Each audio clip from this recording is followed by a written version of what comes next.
With us now for more on the Omicron variant and booster shots is Dr. Eric Topol, cardiologist and professor of molecular medicine at Scripps Research. Welcome back. Good to see you. Thanks, John. Great to be with you again.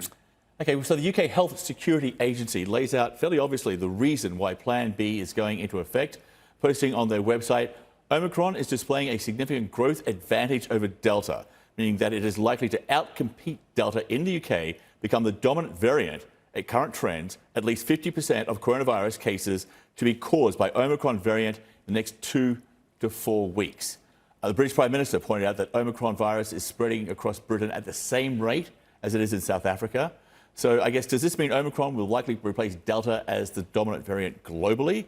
And what are your concerns when you look at this incredibly high rate of transmission? Yeah, it's very concerning, John, because it's happening so fast in South Africa, in the UK, Denmark. These are all exponential curves.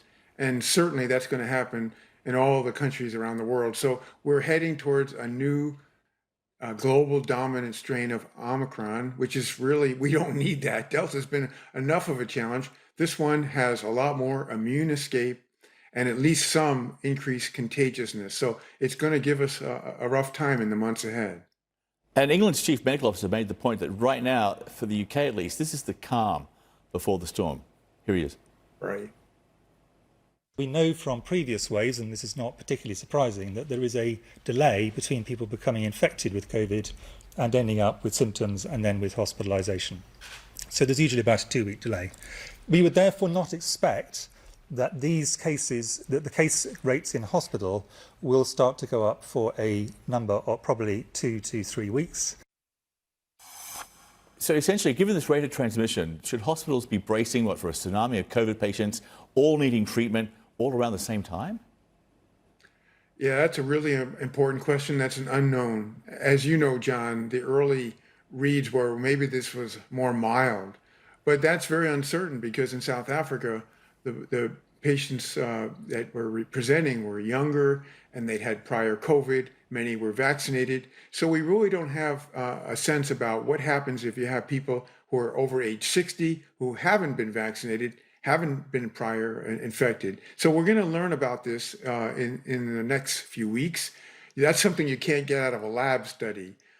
Most likely, the virus will be similar. Fortunately, we don't have any signs that it's more lethal or more virulent, but it's probably going to behave similar. And then the begging question is, will that put a tax on hospital resources in places around the world? And it's certainly a possibility, especially since we don't even have Delta contained.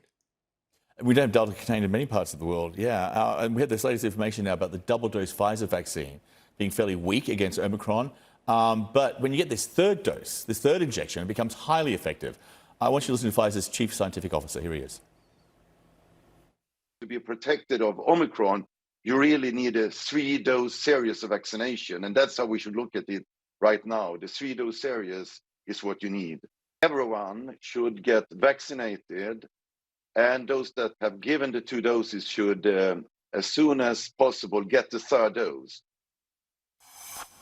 So I guess these COVID vaccines, they started out, in most cases, 2 doses. Now it's up to 3, which look mandatory to fight the virus. The latest research we have from Israel, though, shows that mortality from COVID is reduced by 90% after a booster. That's a pretty compelling argument to go out there and get the 3rd shot. But is this now the ceiling for the number of shots we'll need? Oh, that's a tough one, too, because, your point about the reduction in mortality, 90%, and that's against Delta. That study was published today. That in alone should give a strong reason to get a 3rd dose, and that's an age over age 50.